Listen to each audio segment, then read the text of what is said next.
देश देशांतर में आपका स्वागत है। मैं हूं कुर्बान अली। खबर है कि सरकार रासायनिक खाद यूरिया को नियंत्रण मुक्त करने जा रही है और अगले 3 सालों में इस पर दी जाने वाली सब्सिडी लगभग पूरी तरह ख़त्म कर दी जाएगी। इससे किसानों पर भारी बोझ पड़ेगा और खाद्यान्नों की कीमतें भी बढ़ जाने का अंदेशा है। लेकिन वित्त मंत्री का कहना है कि विकास की गति को बढ़ाने और निवेश आकर्षित करने के लिए सब्सिडी को तर्कसंगत बनाया जाना ज़रूरी है। दूसरी ओर यूरिया उत्पादन करने वाली कंपनियां सरकार के इस फैसले से खुश होंगी, क्योंकि यूरिया के नियंत्रण मुक्त होने से इन कंपनियों को काफ़ी मुनाफा होगा। खाद बनाने वाली कंपनियां काफ़ी लंबे समय से यूरिया को नियंत्रण मुक्त करने की मांग कर रही थीं और यही विषय है देश देशांतर में आज हमारी चर्चा का। इस चर्चा पर बात करने के लिए हमारे साथ स्टूडियो में मौजूद हैं तजम्मुल हक साहब, आप पूर्व चेयरमैन हैं कृषि लागत एवं मूल्य आयोग।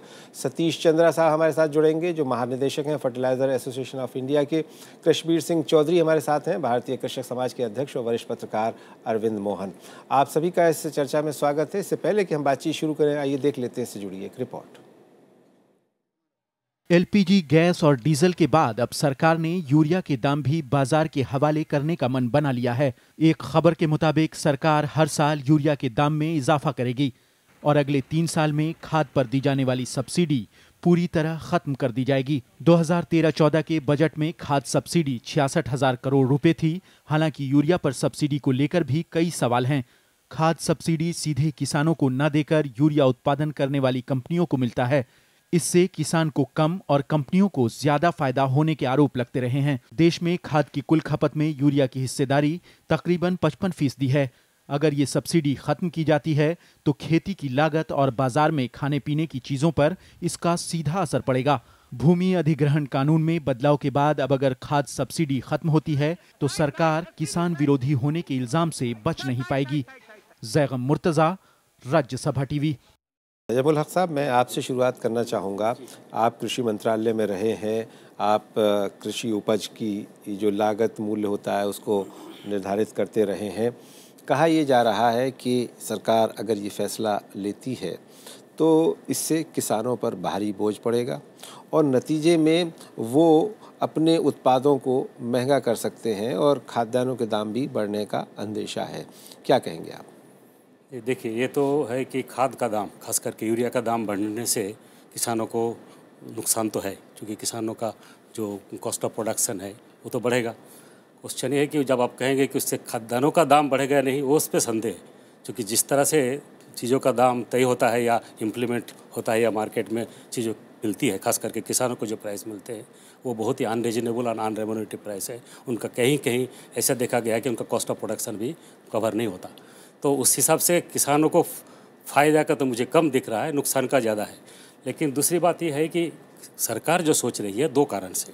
सरकार का एक तो लॉजिक ये है कि सब्सिडी खास करके यूरिया के ऊपर जब तक सब्सिडी देते रहे तो सब्सिडी से जो फर्टिलाइजर यूज़ है, NPK का जो रेशियो है वो अनबैलेंस्ड ढंग से किसान यूज करें, जिसके चलते सॉइल हेल्थ जो है कई जगह डिटोरेट हुआ और जिसके चलते प्रोडक्टिविटी भी, मतलब सॉइल की जो प्रोडक्टिविटी है वो कम हो गया। तो एक तो लॉजिक ये है सरकार का। दूसरा है कि भाई इतना सब्सिडी अब हम दे नहीं सकते, इस तरह का सब्सिडी को घटा के किसी प्रोडक्टिव इन्वेस्टमेंट में लगाए। लेकिन मेरा अपना एक थोड़ा फियर है इसमें कि इमीडिएटली किसानों का हालत ठीक नहीं है आज के दिन में, तो इमीडिएटली किसान इसका भर जो है सह नहीं पाएंगे और मेरे ख्याल से दिक्कत होगी। 3 साल आई थिंक बहुत कम समय है और ख़ास करके पहले आप उनको कुछ और तरह से रेम्यूनरेटिव प्राइस वगैरह सिक्योर करने के लिए जो उपाय है वो करिए। स्वामीनाथन कमीशन का रिकमेंडेशंस था कि कॉस्ट के ऊपर 50% आप मार्जिन देंगे, वो रखिए, तो फिर तो आप कुछ भी करिए, किसानों को प्रॉब्लम नहीं है जी। लेकिन अगर वो आप नहीं करते हैं, खाली फर्टिलाइजर का दाम, यूरिया का दाम बढ़ा देते हैं। अच्छा, तीसरी बात एक और भी है कि अभी कुछ प्रांत हमारे देश में ऐसे हैं, खास करके ईस्टर्न इंडिया, आसाम चले जाइए, मणिपुर, त्रिपुरा, नागालैंड, सारे में, प्लस बिहार, झारखंड, इस सब में फर्टिलाइजर कंजम्पशन खास करके यूरिया का अभी भी कम है, जितना चाहिए उससे काफ़ी कम है। तो ऐसे सेंस में ये नहीं कि आप कहेंगे कि यूरिया का कंजम्पशन ही ना हो और इस तरह का प्राइस बढ़ने से वो गरीब प्रांत हैं, ऐसे भी किसानों की इनकम है नहीं, आमदनी वहाँ है नहीं, तो जैसे ही आप इनपुट्स का प्राइस बढ़ाएंगे तो इस इनपुट का कंजम्पशन कम होगा। कृष्णबीर जी, आप किसानों के संगठन से जुड़े हुए हैं, आप इस खबर को किस तरह से लेते हैं?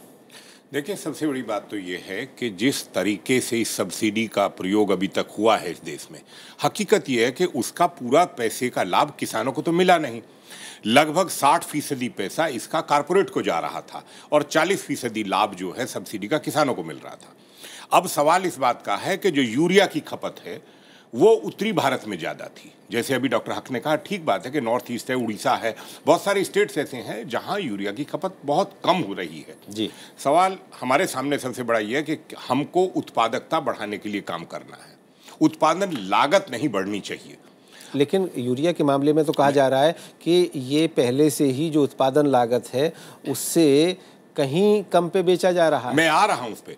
यूरिया का दाम सरकार ने 5,360 रुपए प्रति टन तय कर रखा है और इस पर सरकार जो सब्सिडी दे रही है 11,760 रुपए प्रति मीट्रिक टन दे रही है। मैंने आपसे ये कहा कि सब्सिडी का बहुत भारी पैसा है, लेकिन उसका फायदा कारपोरेट को जा रहा है। सरकार को जो भी देना है, मेरा बहुत स्पष्ट मत रहा है कि सरकार को जो भी सब्सिडी देनी है एग्रीकल्चर सेक्टर में सीधे किसान के खाते में कह रहे हैं करने जा रहे हैं हम आधार योजना से। बिल्कुल आधार योजना पे करने जा रहे हैं, सरकार करना चाहिए। मेरा प्रधानमंत्री जी से और वित्त मंत्री से वो खास निवेदन है इस मुद्दे पर कि यदि हम कुछ कम करना चाहते हैं या कुछ बढ़ाना चाहते हैं तो हमको पहले किसानों को तसल्ली के साथ उनको ये तय कर देना चाहिए कि हम ये किसानों के लाभ के लिए ये निश्चित हमने किया इस बजट में और इसलिए हम यूरिया की सब्सिडी कम कर रहे हैं और सब्सिडी का पैसा सीधा किसानों को दे। उत्पादकता बढ़ाने के लिए एक शब्द है बैलेंस यूज ऑफ फर्टिलाइजर, वो नहीं हो रहा है। जो संतुलित प्रयोग हमको करना चाहिए उर्वरकों में वो हम नहीं कर पाए। उसकी कमी ये रही कि जो हमारा जो एग्रीकल्चर साइंटिस्ट हैं इस देश के अंदर, उन्होंने किसानों को प्रॉपर तरीके से आज तक मार्गदर्शन नहीं किया, इसलिए धुआंधार यूरिया का उपयोग हुआ। अब हम अगर इसको देखें तो यूरिया जो हम इंपोर्ट कर रहे हैं वो 27% इंपोर्ट कर रहे हैं और खपत है टोटल फर्टिलाइजर में 60% की। ये सारी चीज़ें एकदम ऐसी घुल मिल गई हैं, कहीं यूज ज़्यादा हो रहा है, कहीं नहीं हो रहा है, सब्सिडी का लाभ किसान को नहीं मिल रहा। तो हमारी बहुत सारी सब्सिडी की ऐसी स्कीम है जिसका मिसयूज हो रहा, जिसमें मनरेगा भी है। मैं आऊंगा उस पर, लेकिन इससे पहले कि हम दूसरा पक्ष भी जान लें, हमारे साथ किसानों को समर्थन मूल्य में सरकार लाभकारी मूल्य कब देगी, जैसा कि वायदा किया था, इलेक्शन मैनिफेस्टो में भी कहा था कि हम स्वामीनाथन आयोग को लागू करेंगे। चलिए आते हैं उस पर। हम सतीश चंद्र साहब के पास चलेंगे। सतीश चंद्र साहब, आप महानिदेशक हैं फर्टिलाइजर एसोसिएशन ऑफ इंडिया के।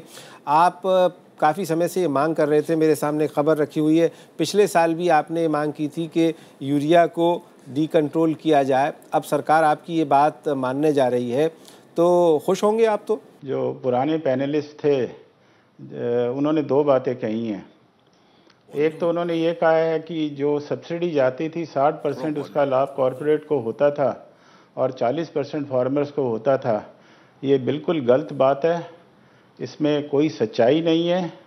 जो यूरिया की प्राइस है कंपनी वाइज यूनिट वाइज सरकार फिक्स करती है, फार्मर प्राइस सरकार फिक्स करती है, गैस के दाम सरकार फिक्स करती है, कॉस्ट ऑफ प्रोडक्शन सरकार निकालती है। तो इस तरह का एक एलिगेशन लगाना एक बहुत गैर जिम्मेदारी की बात है। दूसरी बात जो उन्होंने कही कि ये सब्सिडी डायरेक्ट किसानों को देनी चाहिए, इससे हम पूरा सहमत हैं। इंडस्ट्री शुरू से कहती आ रही है कि किसानों की मदद करो, जो किसानों के लिए पैसा है वो किसानों को पूरा पहुंचना चाहिए और किसानों को उसको पूरा लाभ होना चाहिए। जब हम यूरिया की बात करते हैं तो हम ये भूल जाते हैं कि यूरिया ज़रूरी है पैदावार के लिए, पर 16-17 न्यूट्रिएंट्स हैं वो भी ज़रूरी हैं। फॉस्फेट भी ज़रूरी है, पोटैश भी ज़रूरी है, माइक्रो न्यूट्रिएंट्स भी ज़रूरी हैं, सल्फ़र भी ज़रूरी है, जिंक भी ज़रूरी है। तो किसानों को उनकी पैदावार बढ़ाने के लिए बैलेंस्ड और इंटीग्रेटेड यूज़ ऑफ न्यूट्रिएंट्स चाहिए, जो ये पॉलिसी नहीं दे रही है। खुद ही पैनलिस्ट ने कहा और आप सब लोग जानते हैं, इम्बैलेंस यूज़ ऑफ फर्टिलाइज़र हो रहा है। इम्बैलेंस यूज़ से होने से मतलब है किसान यूरिया तो डालता है अपने खेत में पर उसका फ़ायदा नहीं होता जी। तो ये जो किसानों को जो मदद चाहिए, और हम सारा इंडस्ट्री और काम करना चाहते हैं, किसानों तक पहुंचना चाहते हैं, उनको और एक्सटेंशन सर्विसेज देना चाहते हैं, पर आज यूरिया इंडस्ट्री की अगर आप हालत देखिए तो 30 में से 15 यूनिट्स जो एक बहुत एफिशिएंट यूनिट मानी जाती हैं, सबका कैश लॉस हो रहा है। आधी यूनिट घाटे में चल रही हैं। तो इस पॉलिसी से ना तो किसान को फ़ायदा हो रहा है, ना सॉइल को फ़ायदा हो रहा है, ना सरकार को फ़ायदा हो रहा जी। है और इंडस्ट्री सिक होती जा रही है। जी, तो मैं डायरेक्ट आता हूं सब्सिडी सतीश टू जी आपके फार्मर। पास। अरविंद मोहन जी, आपने पक्ष में और विपक्ष में दोनों तरफ के तर्क सुने, और ये सिर्फ यूरिया की सब्सिडी ख़त्म होने की बात नहीं है। वित्त मंत्री अरुण जेटली साहब ने कल कहा था कि वो तमाम तरह की सब्सिडीज़ को ख़त्म करना चाहते हैं, उसको तर्कसंगत बनाना चाहते हैं, उन्होंने शब्द का इस्तेमाल किया। तो ये जो अब सिलसिला शुरू हो रहा है, जो किसान से शुरुआत जिसकी हो रही है, इसका क्या असर पड़ने वाला है अर्थव्यवस्था पर? नहीं, अर्थव्यवस्था पे तो सीधा असर यही पड़ेगा कि चीज़ें महंगी होंगी और किसान पे और दबाव बनेगा जी। लेकिन अभी किसान कोई दबाव मुक्त हो यूरिया के मामले में, खास तौर से फर्टिलाइज़र के मामले में ऐसा नहीं है। जब सीज़न होता है, जब बुआई का सीज़न होगा, जब फर्टिलाइज़र की डिमांड होगी, ब्लैक होना ही होना है यूरिया। और इतने बड़े पैमाने पर ब्लैक होता है कि आपको किसी भी प्रॉपर चैनल से यूरिया मिलना मुश्किल हो जाता है। और जब फसल लगाने का वक्त होता है तो सचमुच 2 दिन 4 दिन का वक्त ही होता है, जिसमें हर किसान चाहता है कि वो बीज डाल दे, फर्टिलाइज़र डाल दे। तो उस समय की लूट, और ठीक आप देखेंगे कि जब अनाज बेचने का वक्त आता है, उस समय अनाज खरीद केंद्रों पे गोली चलाने की नौबत आ रही है। तो ये दोनों पॉइंट कहीं ना कहीं से सरकार को संभालने होंगे कि ये क्यों हो रहे हैं, और तभी किसानी का कोई पॉइंट ठीक से चलेगा। अभी जो हालत चल रही है वो 60% कॉर्पोरेट सेक्टर को जाता है या कितना जाता है, ये ठीक बंटवारा मुझे लगता है कि अभी भी मुश्किल है करना। गिनती ये जरूर है कि 40% किसान के हक में जाता है, 60% कॉर्पोरेट को जाता है। ये आंकड़े बताते हैं कि 75,000 करोड़ रुपए की सब्सिडी इस साल के बजट में थी, जिसमें से लगभग 50,000 करोड़ जो है यूरिया की है। वो यूरिया की, सिर्फ यूरिया की। जो मनरेगा से बड़ा बजट लेके और इकोनॉमी में किस किस्म की लूट ये कर रहा है। और अभी भी आप देखेंगे कि सारे हाउसेस का जो देसी प्रोडक्शन का मामला है वो इतना ऊंचा है अभी भी इस कीमत से कि वो इसी सब्सिडी पे चल रहे हैं, वो प्रोडक्शन करके और माल बेच के खाने की जगह। तो इंपोर्ट भी अगर खुलता है इसके साथ, जिसकी चर्चा है कि इंपोर्ट खुला करने को जो कैनलाइजेशन है उसको बाहर करेंगे उससे, तो अगर इंपोर्ट भी खुलता है तो एक किस्म की दिखने में बहुत खुलापन और स्वस्थ। लेकिन अभी आपने सुना कि कृष्णवीर जी भी और सतीश चंद्र जी भी दोनों कह रहे हैं कि किसानों को सीधे उनके खाते में सब्सिडी जानी चाहिए, और ये जो बीच का बाज़ार का जो मिडिल मैन है वो ख़त्म हो जाना चाहिए। तो उससे किसान को भी फ़ायदा होगा और शायद इंडस्ट्री को भी फ़ायदा होगा। नहीं, ये खेती में सिर्फ इंडस्ट्री और किसान नहीं है। खेती का काफ़ी बड़ा हिस्सा बिचौलिए करते हैं, जिनके नाम ज़मीन नहीं है और जिनके नाम इस किस्म से सब्सिडी ट्रांसफ़र नहीं हो सकती। तो अगर आप बाज़ार के भरोसे चीज़ों को ले जाते हैं तो आपको बचाव के बहुत सारे काम करने पड़ेंगे, क्योंकि खेती आज की तारीख में सीधे सीधे किसान जिसके नाम ज़मीन है उसका और सरकार का और बाज़ार का मामला नहीं है। ये काफ़ी कॉम्प्लिकेटेड है। और ख़ास तौर से जो जो बिचौलिए खेती होती है बटाई और ठेके की, उस खेती में जो भी, और ज़्यादातर उसमें भूमिहीन लोग हैं, तो उनको तो इसका सारा लाभ, उनको खाली बर्डन मिलेगा, उनको इसका कोई लाभ नहीं होगा। उसी किसान के खाते में वो सारा पैसा जाएगा जो बटाई भी वसूल रहा है उससे। तजम्मुल हक साहब, आप क्या कहेंगे? ना, ये बिल्कुल सही है। खास करके जो टेनेंट फार्मर्स हैं, कहीं आंध्र प्रदेश में 21% है, पंजाब हरियाणा में 33% हैं, कहीं 15%, कहीं 16% एरिया जो है टेनेंटेड लैंड है। तो ऐसे सिचुएशंस में इन फार्मर्स को तो किस तरह से आप उसको डायरेक्ट बेनिफिट देंगे? उनके नाम से रिकॉर्ड ही नहीं है। और ऐसे भी लैंड रिकॉर्ड सिस्टम हमारा इतना डिफेक्टिव है कि मेरा दादा के नाम से है, कोई नाना के नाम से है, अभी मेरे नाम से लैंड ही ट्रांसफ़र नहीं हुआ। मैं जब जाऊंगा तो मेरे को नहीं मिलेगा, क्योंकि बोलेगा आपका नाम से लैंड भी ट्रांसफ़र नहीं हुआ। तो लैंड रिकॉर्ड सिस्टम जब तक परफेक्ट नहीं होगा, और टेनेंसी सरकार कह रही है अगले 2-3 साल में हम वो नहीं करने जा रहे हैं। ये सेंट्रल गवर्नमेंट का तो बियॉन्ड कैपेसिटी, चूँकि स्टेट गवर्नमेंट का ये सब है जो कुछ करना है। एक तो वो है। दूसरी बात है कि ये डायरेक्ट ट्रांसफर्स वगैरह का जो भूत सवार है कुछ इकोनॉमिस्ट के दिमाग में, और उससे गवर्नमेंट काफ़ी जल्दी इन्फ्लुएंस्ड हो जाती है, उसका एक लिमिटेशंस है। एक लिमिट के बियॉन्ड वो एक्ट नहीं करेगा, इफेक्टिव नहीं होगा, गरीबों को फ़ायदा इसका नहीं होगा। दूसरी बात ये है, जैसे सतीश चंद्र जी ने कहा, इनएफिशिएंसी की बात है कि फर्टिलाइजर इंडस्ट्रीज काम नहीं करती। इसके लिए सब्सिडीज नॉट रिस्पॉन्सिबल नहीं है। फर्टिलाइजर यूनिट्स जो हमारे इनएफिशिएंट है और बंद हो रहे हैं, उसके लिए टोटल पॉलिसी मिसमैनेजमेंट है। पिछले कई सालों से हमने क्लोजली इसको ऑब्जर्व किया और देखा कि किस तरह से सिस्टम में करप्शन है और किस तरह से मॉडर्नाइजेशन के नाम से लूटमार हुआ है और कहीं भी दिखाए मतलब प्रैक्टिकल सिस्टम को ऑपरेशनलाइज नहीं किया गया है। तो कहने का मतलब अगर सही सरकार हो, मोदी जी जैसे कहते हैं कि हम गुड गवर्नेंस लाएंगे, ई गवर्नेंस लाएंगे और करप्शन को रोकेंगे, सही माने में अगर रुकती है तो फिर तो शायद मॉडर्नाइजेशन वगैरह का स्कीम्स ढंग से चालू करे और गैस बेस्ड स्कीम्स हो तो प्रोबेबली सारे यूनिट्स आपके ढंग से काम करेंगे। नहीं तो अब कोल बेस्ड यूनिट्स है या बाकी ट्रेडिशनल यूनिट्स वगैरह जो हैं उनमें जब तक आप मॉडर्नाइज नहीं करेंगे तो वहाँ तो इनएफिशिएंट क्या हो तो बंद ही हो रहा है, कोई प्रोडक्शन ही नहीं है। जी और कश्मीर जी, कुर्बान अली जी, सतीश चंद्रा जी को जानकारी है कि 33 यूरिया के प्लांट हैं भारत के अंदर। अब आप ये बताइए कि किस तरीके से सब्सिडी उनको दी जा रही है। किसी को 6,000 रुपये है, किसी को 8,000 रुपये है, किसी को 12,000 रुपये पर टन, मतलब इक्वल नहीं है कहीं भी। वो जैसी जैसी लागत जिसकी आती है, प्राइवेट सेक्टर के लोग जो अपनी कॉस्ट जो है उसकी ज़्यादा बताते हैं यूरिया की, उनको सब्सिडी ज़्यादा मिलती है। ये हकीकत है बिल्कुल।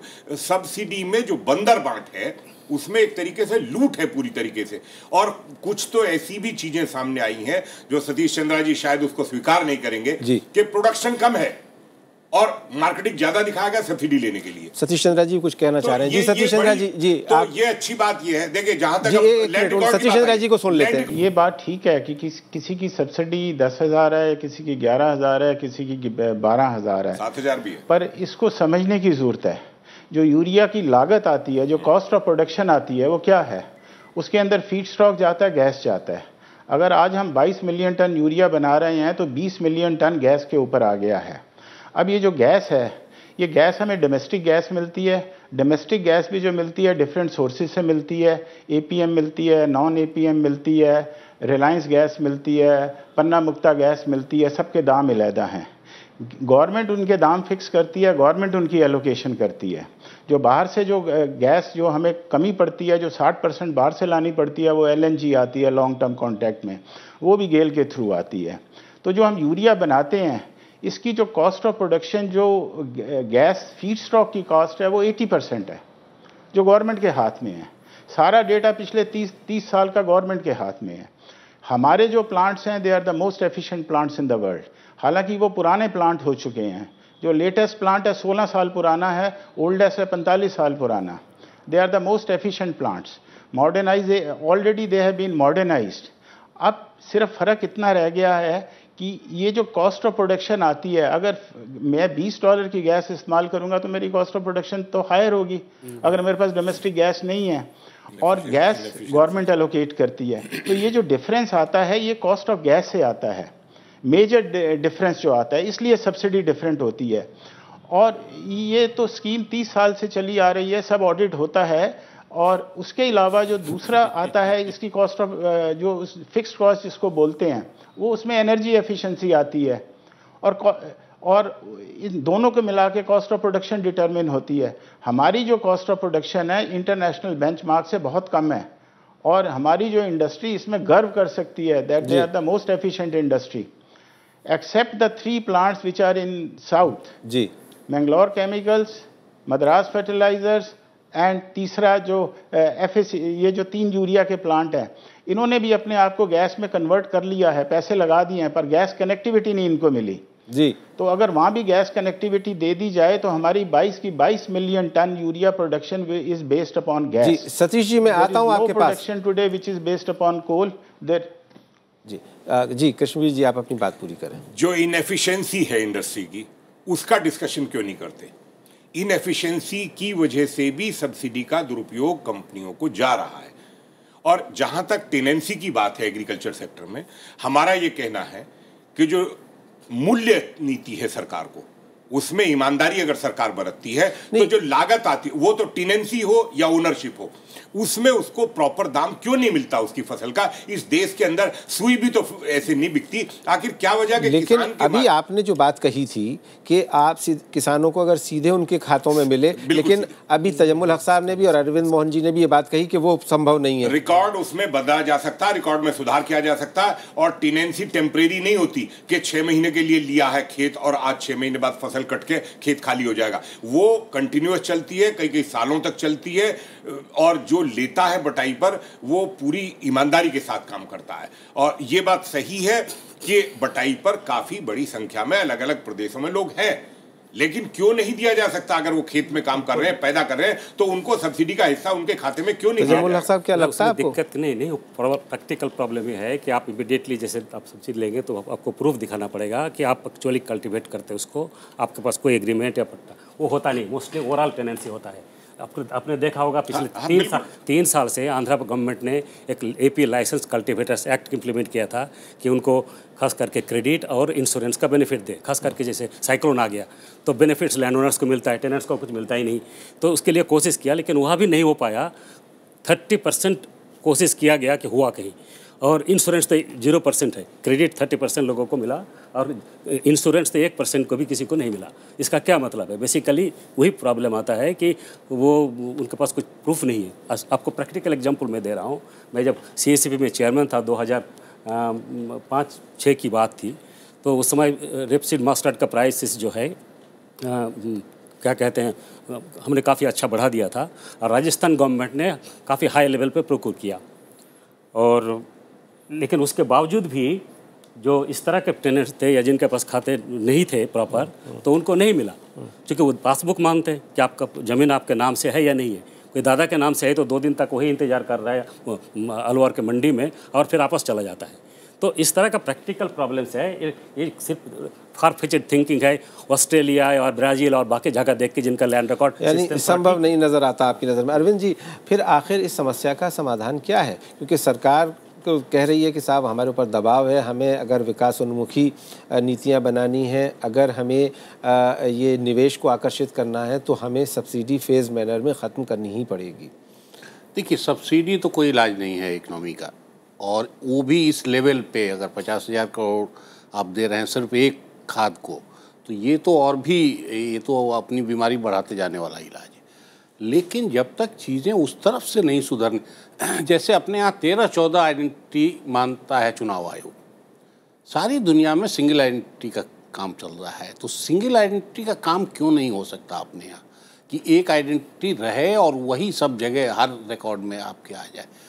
और ये कोई इतना मुश्किल आज के तारीख में इतना मुश्किल नहीं रह गया, लेकिन वो सरकार की प्रायोरिटी में होता ही नहीं। एक आधार शुरू हुआ तो आप देखिए कितने किस्म के डिबेट उस पर चले हैं, और अभी भी वो आधा अधूरा पड़ा हुआ है। वोटर लिस्ट का नाम आखिरी दिन तक रिन्यू हो रहा है, और सब होने के बाद चुनाव आयोग कहता है कि ये 12-13 डॉक्यूमेंट हैं, इनमें से कोई भी लेके आप आ जाइए। और वो सूची भी तो फुल प्रूफ नहीं है, उसमें भी गड़बड़ियाँ हैं। तो ये काम जब तक नहीं होगा, लैंड के रिकॉर्ड प्रॉपर नहीं होंगे, तब तक ये सब चीज़ें चलेंगी। लेकिन उससे ज़्यादा बड़ी बात ये है कि अभी जिस तरह से ये बात हो रही है कि फर्टिलाइज़र के अलग अलग यूनिटों को आप अलग अलग किस्म की सब्सिडी देते हैं अलग अलग रेट पे, इसलिए कि लागत अलग है। किसान को लागत के आधार पे कीमत कब मिलेगी?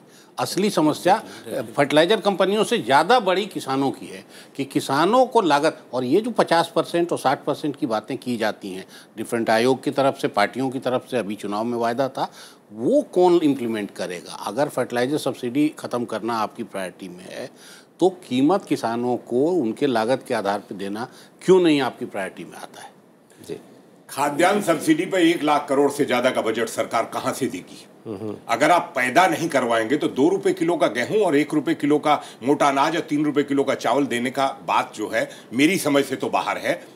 खेत में खेती होती है, यहाँ कंप्यूटर पे सारी योजनाएं बनती हैं। दुर्भाग्य इस देश का ये है कि नीति निर्धारण करने वाले लोगों को देश की हकीकत का ज्ञान न होने की वजह से ये वोट की राजनीति जो है।